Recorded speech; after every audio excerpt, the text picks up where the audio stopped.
आइए हम लोग 10th क्लास की पोएट्री का पहला चैप्टर करते हैं। ठीक है, यूपी बोर्ड 10th क्लास का है। द फाउंटेन, जेम्स रसेल लॉवेल्स इसके राइटर हैं, कंपोज़र हैं। ठीक है, तो आप याद रखिएगा कि देखिए पोएम में कभी भी जो इसका अर्थ होता है, आप वर्ड टू वर्ड अर्थ मैं तो सिखाऊंगा ही, इसके साथ कभी भी पोएम हो या कविता हो, इनके अर्थ एक नहीं होते, कई सारे होते हैं। कवि के भावों के अनुसार वो अपनी इच्छाओं को व्यक्त करने के लिए, अपने विचारों को व्यक्त करने के लिए शब्दों को तुकबंदी के साथ लिखता है, उसी को हम लोग कविता या पोएट या पोएम बोलते हैं। ठीक है, तो पोएट की जो भी रचना है उसके सिर्फ एक मायने शब्दार्थ मत निकालें, उसके भाव को समझें। ठीक है, आपको यही सीखना होता है। इसके साथ जो कभी देखिए आप कविताओं में तुकबंदी के लिए लोग क्षेत्रीय शब्दों का प्रयोग कर लेते हैं, तो इसी तरह से इंग्लिश में भी होता है। लोग जो पोएट होते हैं वो अच्छे शब्द और तुकबंदी के लिए जो है रेमिंग वर्ड जो इंग्लिश में बोला जाता है तो यूज करते हैं। ठीक है, आइए हम लोग अब इसमें सीखते हैं, जानते हैं थोड़ा, फिर हम लोग करेंगे। ठीक है, आपके एग्जाम के पॉइंट ऑफ व्यू से आपको मालूम है कि यहाँ पर क्या आएगा, एक पैराग्राफ आएगा जिससे आपको 2 आंसर छांटने होंगे और एक आपकी 8 लाइन की पोएम लिखने को आती है। तो अब तो यूपी बोर्ड में 4 लाइन की हो गई है, तो उसकी जगह पे आप सेंट्रल आइडिया भी लिख सकते हैं। ठीक है, तो मैं आपको दोनों चीज़ें ही पढ़ाऊंगा। ठीक है, पहले पूरी पोएम पढ़ाऊंगा, सेंट्रल आइडिया भी पढ़ाऊंगा और आपको क्वेश्चन आंसर भी करना इस चैप्टर के पूरे मैं सिखाऊंगा।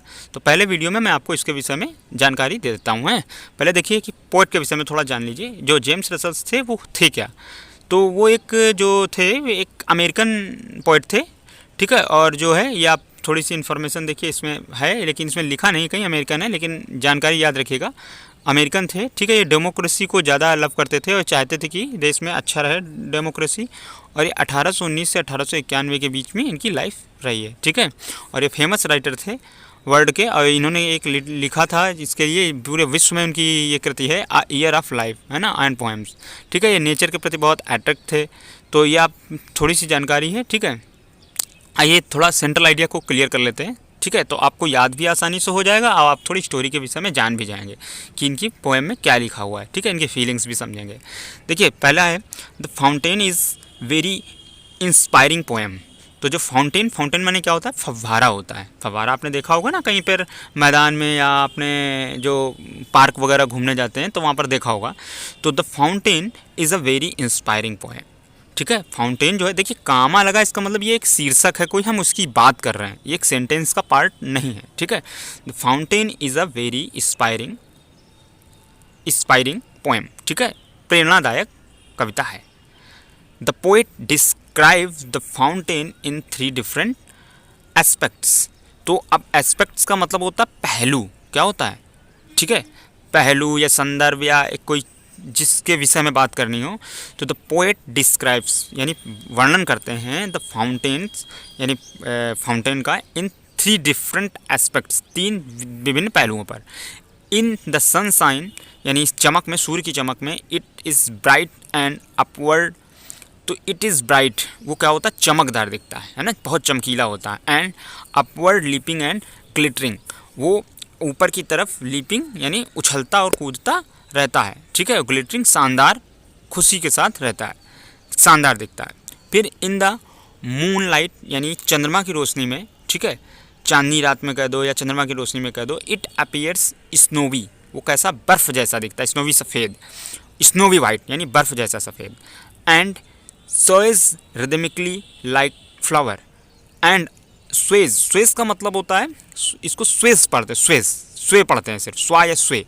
तो इसका मतलब होता है कि एक आप बोल सकते हो प्रेरणा, ठीक है, या एक ताल बोल सकते हो आप इसको, या हिलाव बोल दीजिए यहाँ पर आप। हिलाव रिदमिकली का मतलब होता है ताल, तो एक जो हिलाव, उसके हिलने का तरीका है, एक उसमें अनुशासन है।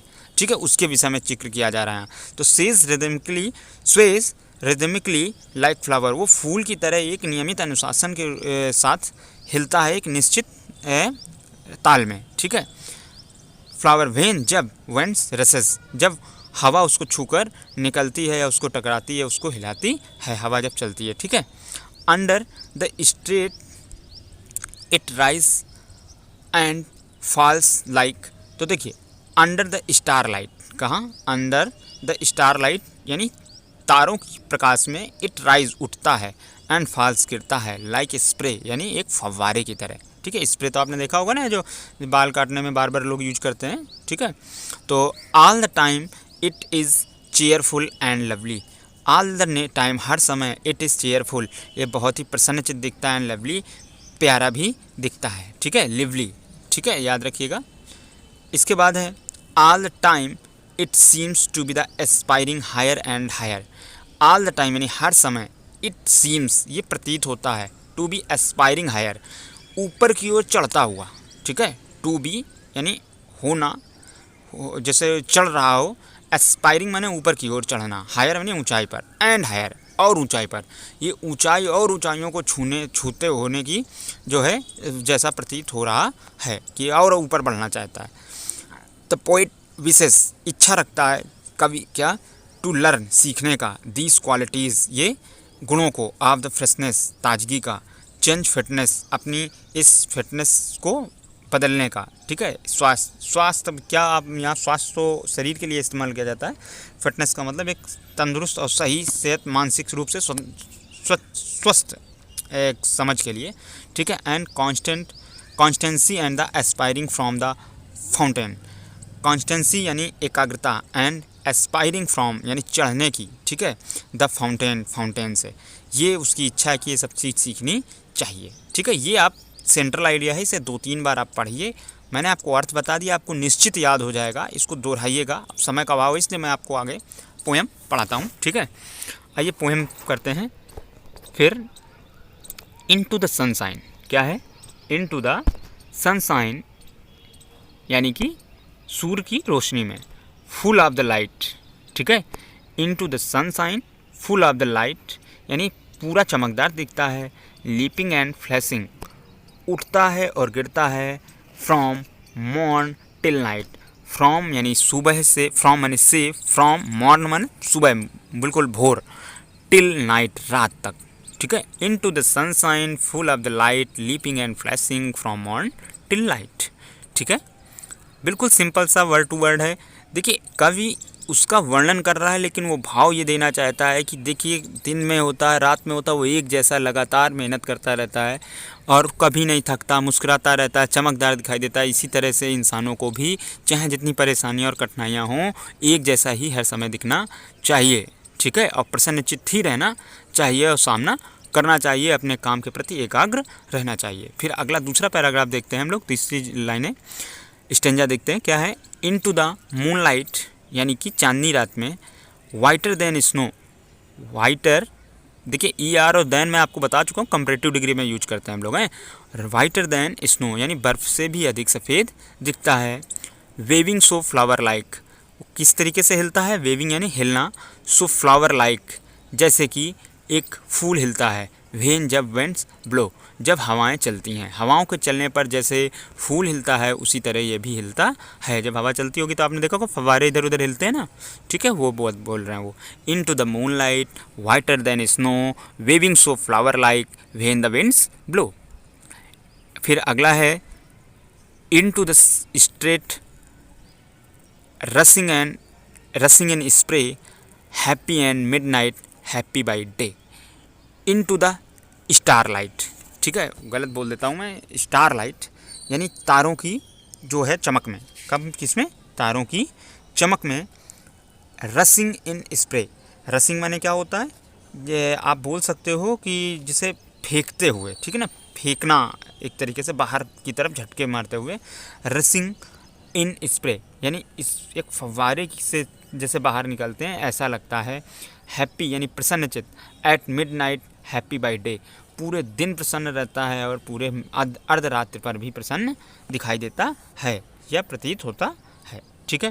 फिर उसके बाद है क्या, एवर इन मोशन सदैव मोशन में रहता है, कहाँ रहता है, मोशन यानी गति में रहता है, ब्लित्सम एंड चेरी, ब्लित्सम एंड चेरी, तो ब्लित्सम का मतलब क्या होगा, प्रसन्न चित्त, ठीक है, चेरी का मतलब भी प्रसन्न है और हैप्पी या ब्लित्सम का मतलब भी प्रसन्न चित्त है, ठीक है, याद रखिएगा, ब्लित्सम माने प्रसन्न चित्त, वो सदैव प्रसन्न और प्रसन्न चित्त ही दिखाई देता है। Still climbing heavenward never a very, still climbing वो सदैव दिखाई देता है, हमेशा जब भी उसको देखो प्रसन्नचित्त दिखाई देता है, और क्लाइंबिंग हेवन वर्ड यानी स्वर्ग की ओर जाने की प्रवृत्ति जैसा दिखाई देता है कि वो उसकी ओर बढ़ना चाहता है, एंड नेवर अ वेरी, और वो कभी भी क्या नहीं होता, वेरी माने थकता नहीं है। अवेरी, ध्यान रखिएगा, ये जो है वेरी, वेरी माने क्या होता है, अवेरी माने थका हुआ है, ध्यान रखिएगा। टायर्ड भी हम इसको बोल सकते हैं, इसका समानार्थक शब्द। एवर इन द मोशन, सदैव गति में रहता है। ब्लित्सम and the cherry,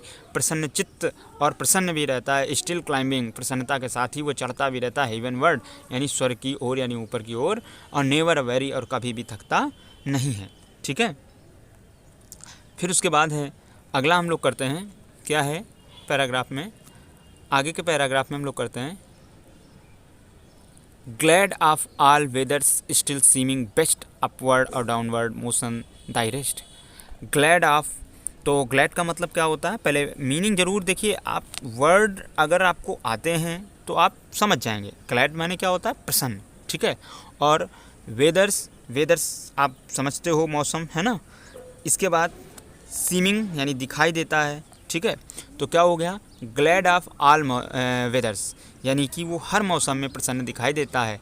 still seeming waste, वो हमें सदैव कैसा दिखाई देता है, वो हमेशा सदैव भी, स्टिल माने सदैव याद रखिएगा यहाँ, ठीक है। स्टिल सीमिंग बेस्ट, वो हमेशा सबसे अच्छा दिखाई देता है। अपवर्ड और डाउनवर्ड मोशन, ऊपर और नीचे गति करता हुआ, ठीक है ना।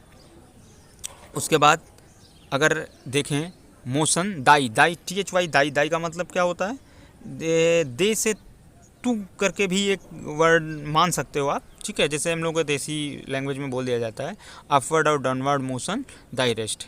बिना रुके थके वो दिन भर ऊपर नीचे करता रहता है और सदैव ही प्रसन्नचित्त दिखाई देता है, और हर मौसम में वह प्रसन्नचित्त दिखाई देता है, ठीक है। इसके बाद आगे करते हैं हम लोग। फिर है अगला पैराग्राफ आपका कौन सा, ये फुल ऑफ द नेचर यानी प्रकृति से भरा हुआ। Nothing can time, nothing can टेम, अब टेम माने क्या होता है, पालतू होता है, ठीक है। क्या होता है, पालतू।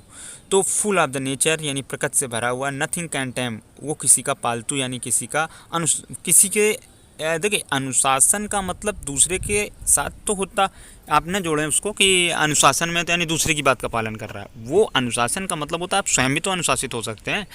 तो अनुशासन बात अलग है, और पालतू या किसी की बात के अनुसार यानी किसी दूसरे के दिमाग से चलना आपका अलग है, ठीक है। वो टाइम उस वर्ड के लिए, वो किसी से कंट्रोल नहीं है, ठीक है, ये दिखाया गया है।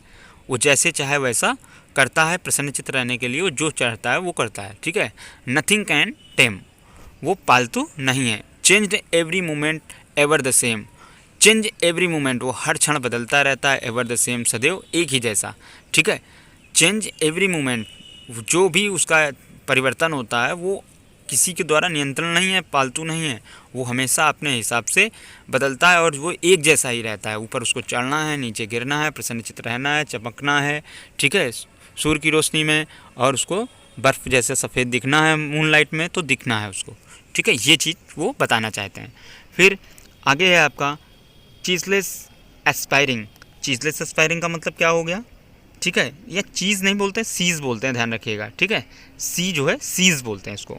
सीज़लेस यानी सदैव, एवर, एवर का ही एक सिनोनियम्स है, ठीक है। सीज़लेस एस्पायरिंग, ये सदैव ऊपर की ओर चढ़ता रहता है, सदैव ऊपर की ओर चढ़ता रहता है ना।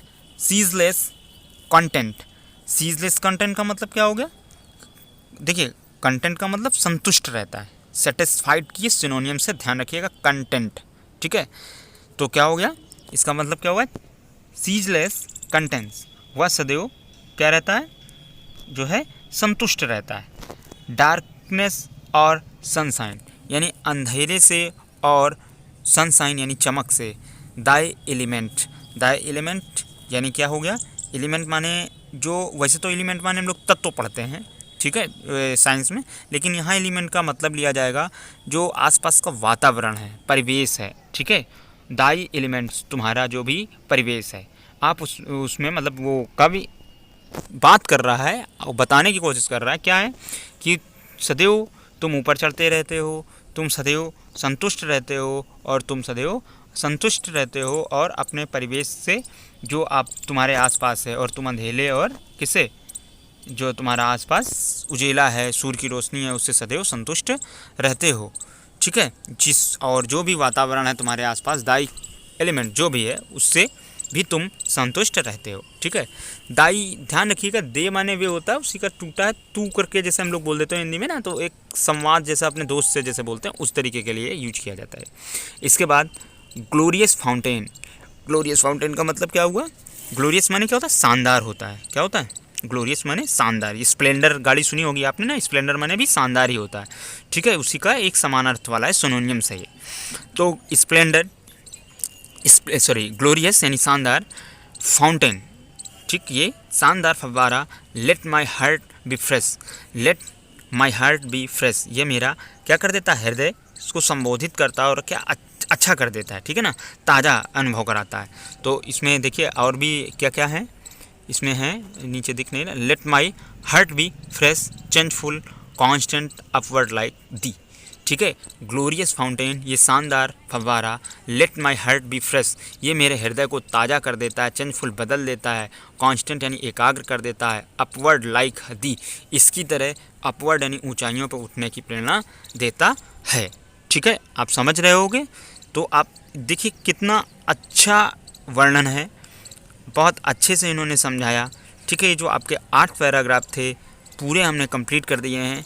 तो इसे एक बार आप फिर से सुनिए, 2 बार सुनिए, आपको निश्चित याद हो जाएगा। अगर कोई मीनिंग आपको छूटती हो तो आप कमेंट बॉक्स पर उसे ज़रूर लिखें, मैं आपको उसका अर्थ बताने का प्रयास ज़रूर करूँगा, ठीक है।